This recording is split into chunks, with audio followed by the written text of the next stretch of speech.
몇 주 전에 찬양대 임원들이 주님 한 분만을 위하라라는 제목으로 봉헌 찬양을 했었습니다. 찬양도 은혜로웠지만 같이 찬양한 분들의 행복한 표정이 너무 좋았다는 칭찬을 많은 분들이 해주셔서 감사했습니다. 그때 제가 멘트를 하였는데 음악사역부를 섬기게 된 후 얼마 되지 않아서 돌반성 난청으로 몇 주 청각을 잃었었고 그 이후로도 임용으로 고생을 하게 되었는데 찬양대 사역을 하는 입장에서 매우 난처하고 어려웠던 사연을 같이 나누었습니다. 청각을 잃은 위대한 음악가 베토벤은 그가 육체적 어려움과 그것을 통해서 오는 정신적 고난을 음악을 사랑하고 약한 데서 강하게 하시는 하나님을 향한 신앙심으로 위대한 찬양곡들을 작곡할 수 있었습니다. 그의 놀라운 생애에서 영감을 얻었던 저의 심정을 얘기하면서 이번 설교의 주제를 생각하게 되었습니다. 찬양에 대한 주제로 간증 설교를 준비하면서 우리의 신앙의 삶 속에 찬양이 얼마나 중요한 의미가 있고 우리의 영혼에 미치는 영향이 얼마나 큰지 상고하는 계기가 되었는데 깨달은 점들을 여러분과 같이 나누고자 합니다. 제목은 찬양이 우리 신앙생활에 왜 중요하고 어떠한 역할을 하는가, 우리는 찬양이 필요하다. 성경 구절 같이 봉독하시겠습니다. 성경 구절 시편 150편 1절에서 6절, 시편 150 1절에서 6절 같이 봉독하시겠습니다. 할렐루야. 그의 성소에서 하나님을 찬양하며 그의 권능의 궁창에서 그를 찬양할지어다. 그의 능하신 행동을 찬양하며 그의 지극히 위대하심을 따라 찬양할지어다. 나팔 소리로 찬양하며 비파와 수금으로 찬양할지어다. 소고치며 춤추어 찬양하며 현악과 tun소로 찬양할지어다. 큰 소리 나는 재금으로 찬양하며 높은 소리 나는 재금으로 찬양할지어다. 호흡이 있는 자마다 여호와를 찬양할지어다. 할렐루야. 다 안 주무시고 계시죠? 제가 어렸을 때 매주 교회 전에 일찍 일어나서 가정 예배를 드렸던 기억이 있습니다. 제가 국민학교 4학년 때쯤 되었을 때 사회를 보던 저희 형이 저에게 가정 예배 사회를 보라고 해서 아마 그때쯤 형이 군대를 가야 했기 때문이었던 것 같습니다. 제가 가정 예배 사회를 보게 되었는데 막중한 임무를 어린 나이에 하게 되었죠. 그때 당시 할머니, 할아버지, 저희 사형제, 그리고 같이 살던 사촌형, 삼촌, 그리고 부모님까지 대가족이 함께 모여 가정 예배를 드리곤 했습니다. 저는 미리 주보 같은 순서지를 준비하고 형들보다 더 일찍 일어나서 형들을 한 명씩 깨우고 한 두세 바퀴는 돌아야지 형들을 다 깨워서 자리에 앉힐 수 있었습니다. 마지막으로 아버지가 할아버지 방으로 들어오시면 둘러앉아서 예배를 시작합니다. 사도신경을 외우고 찬송가를 부르고 성경 말씀 봉독과 간단한 생각을 나누고 광고를 하고 어머니의 대표 기도와 함께 다 같이 주기도문을 외우고 예배를 마치곤 했습니다. 제가 고등학교 3학년 때 미국에 올 때까지 했었던 저희 가족의 신앙의 전통이었는데 지금 생각하면 참 좋았던 기억이 있습니다. 대가족이고 남자들이 득실거리는 집이어서 많이 딱딱하고 살가운 것 하나 없고 어쩌면 좀 적자생존의 살벌함이 있어서 본인이 먹고 싶은 과일이나 간식은 알아서 숨겨놓고 먹지 않으면 금방 거덜나는 분위기였는데 유일하게 따뜻함이 기억나는 것은 가족 예배였던 것 같습니다. 참 화기애애하고 즐겁게 예배를 드렸는데 아마 그 이유는 같이 부르는 찬송과 찬양에 있었던 것 같습니다. 저희는 음악적으로 참 메말라 있었기 때문에 어떤 악기도 연주하는 사람이 없었고 저만 빼놓고 다 음치셨던 것 같습니다. 그나마 저는 어려서부터 교회에서 성가대를 했었고 피아노도 1년 정도 배웠기 때문에 그나마 음정은 잡을 정도는 되었습니다.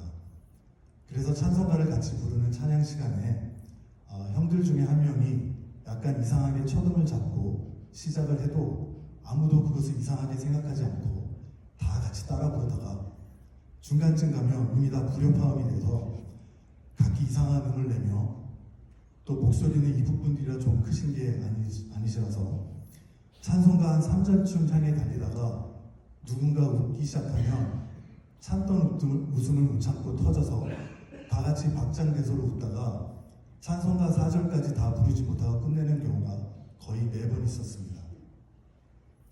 그러면 서로 음치하고 놀려대고 하면서 찬양으로 분위기가 좋아졌던 좋아졌더랬습니다.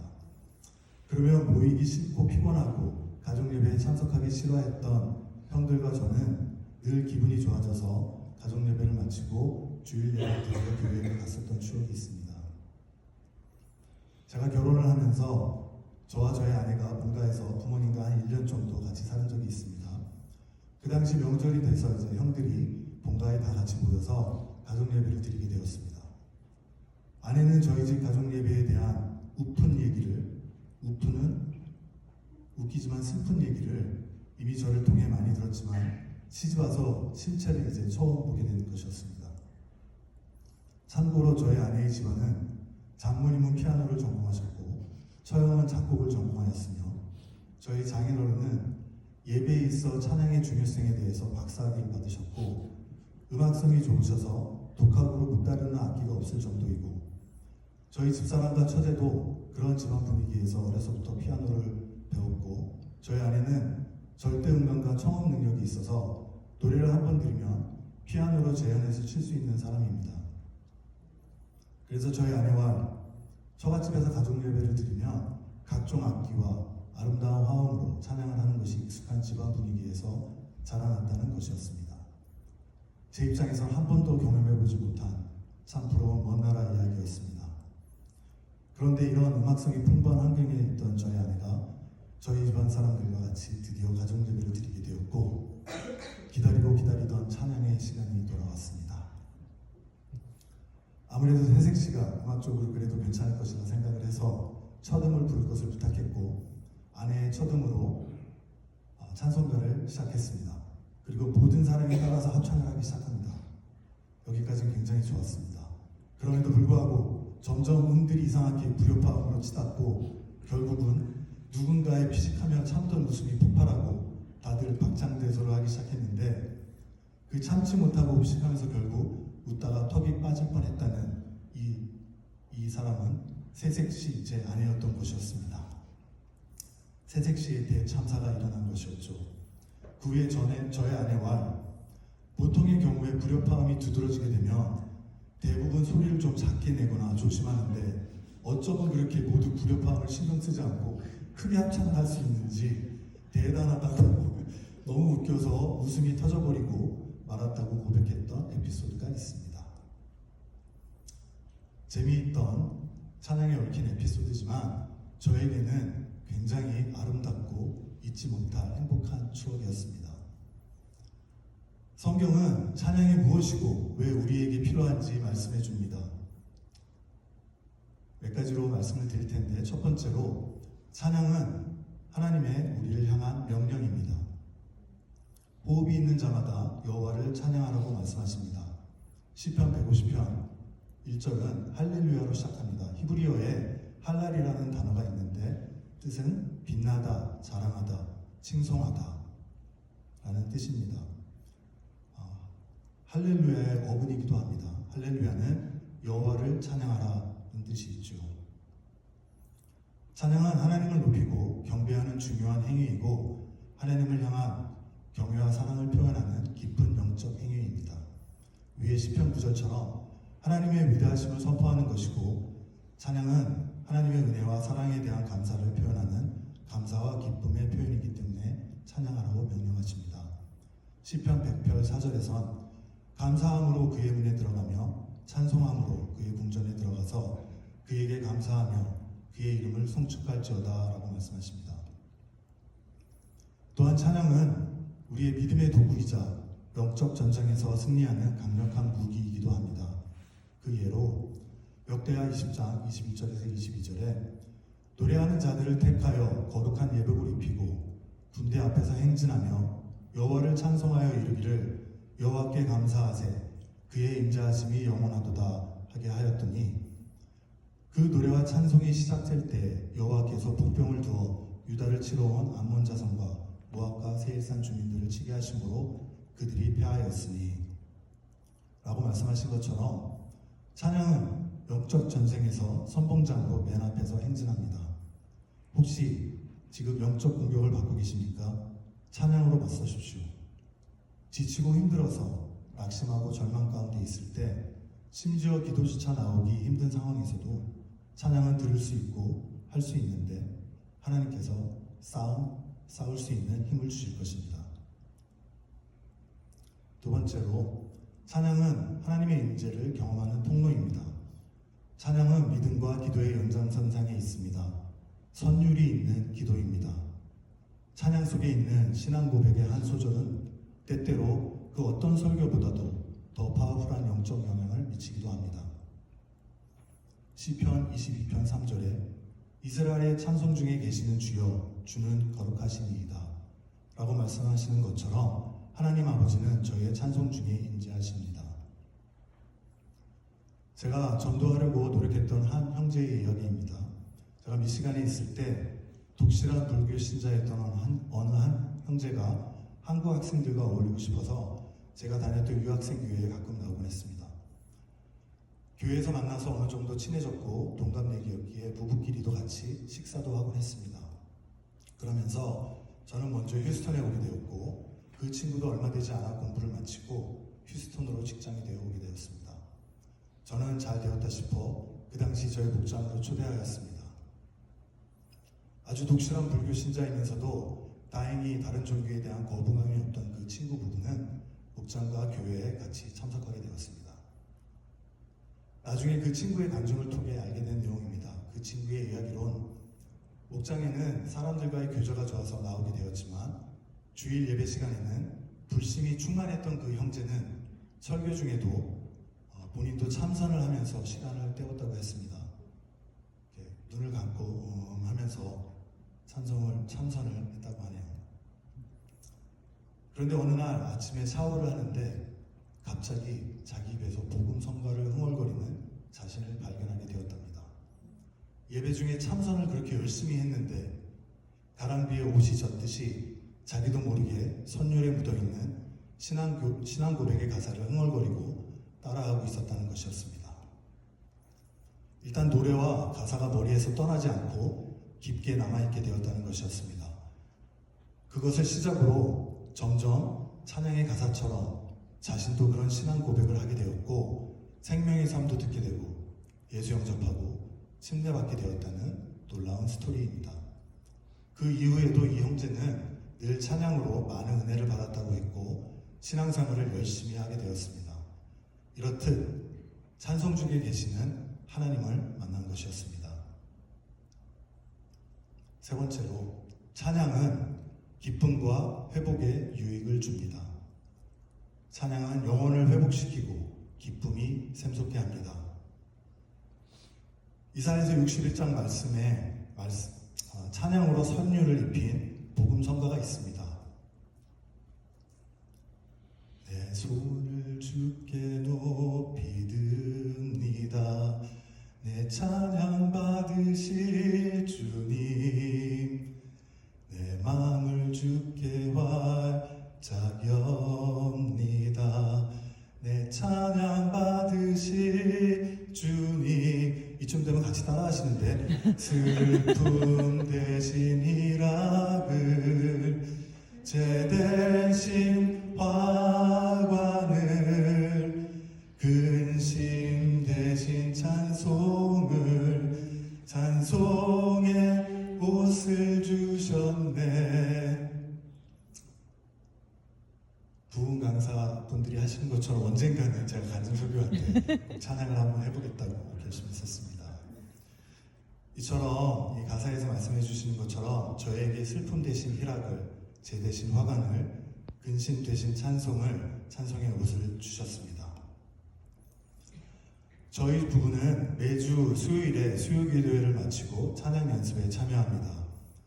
그런데 아무래도 수요일이 일주일의 중간에 위치하고 있기 때문에 일이 많을 때 육체적으로, 정신적으로 피곤해서 수요 예배와 또 예배 후에 있는 찬양의 연습이 부담스럽고 가기 싫을 때가 있습니다. 저도 사람인지라.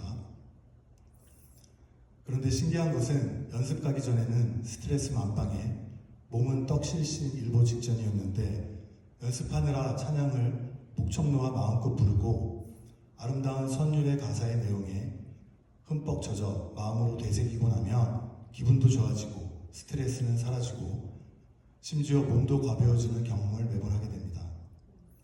그래서 집에 가는 차 안에서는 저와 저희 아내는 그날 연습했던 찬양의 가사를 읊조리며 같이 다시 부르곤 합니다. 그런데 저희 아내는 알토이고 저는 베이스였어서 안타깝게도 화음이 전혀 맞지 않아 웃을 때가 많습니다. 저는 아내와 같이 하는 찬양이 특별히 더 행복한 느낌을 주고 잊지 못할 추억으로 남아서 좋습니다. 이 중에 혹시 부부관계가 좋지 않은 분들은 찬양대에 조인하시길 적극 추천합니다. 금슬이 굉장히 좋아집니다. 음악이 의학적으로도 심리치료가 된다는 것은 이제 다 아는 사실이죠. 음악을 통해 감정 조절, 스트레스 해소, 집중력 향상 등에 긍정적인 영향을 미친다는 것은 많은 연구를 통해 보면 보편적으로 입증되어 있습니다. 또한 뮤직 세라피는 임상적으로 활용되어 우울증, 불안장애, PTSD, 심지어 치매 등의 치료에 도움을 줄 수 있는 심리치료의 도구로 사용됩니다. 음악은 신경계에 직접 영향을 주어 스트레스를 낮추고 편안한 상태를 유도하고 느린 템포와 부드러운 멜로디는 심박수와 혈압을 낮추는 효과가 있습니다. 슬프거나 화가 날 때 음악을 들으면 감정을 해소하고 안정감을 찾는 데 도움을 줍니다. 우울증 환자는 밝고 경쾌한 음악을 들으면 기분이 나아지는 경우가 많고 연구에 따르면 음악을 듣거나 연주하는 것은 뇌에서 도파민, 행복 호르몬이라고 그러죠. 세로토닌, 안정감과 관련된 신경 전달 물질인데 이 두 물질의 분비를 증가시킵니다.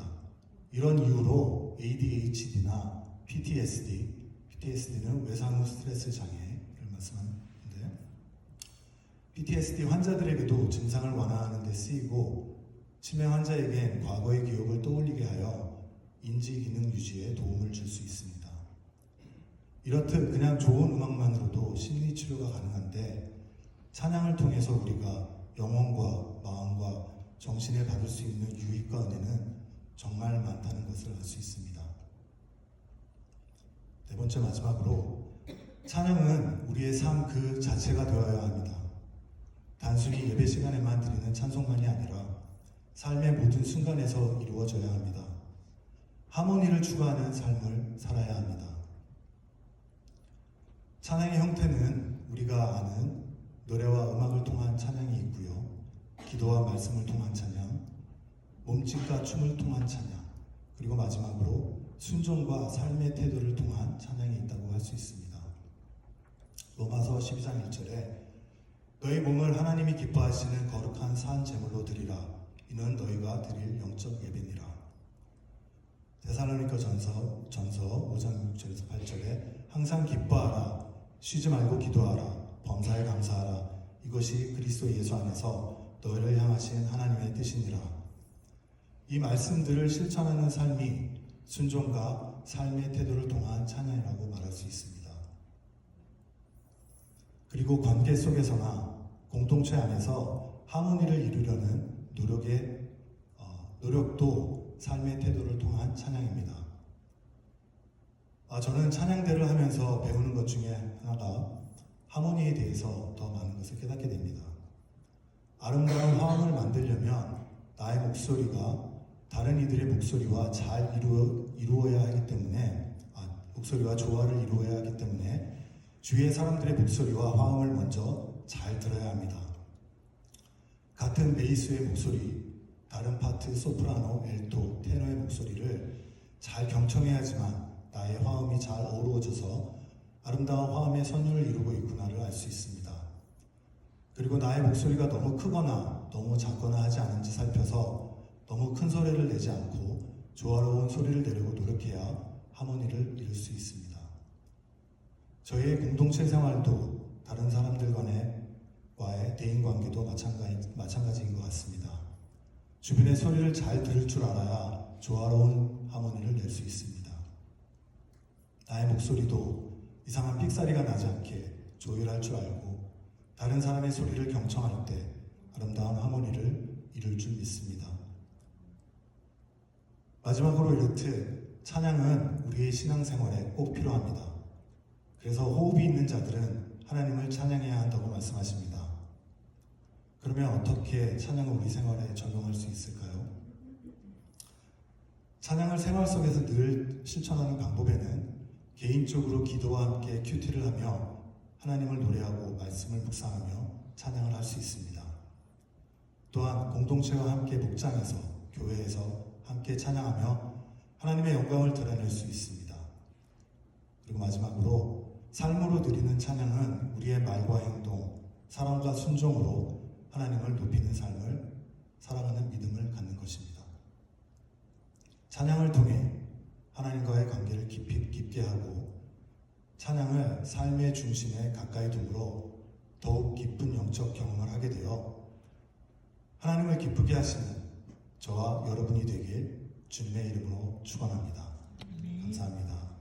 간증 설교 마치겠습니다.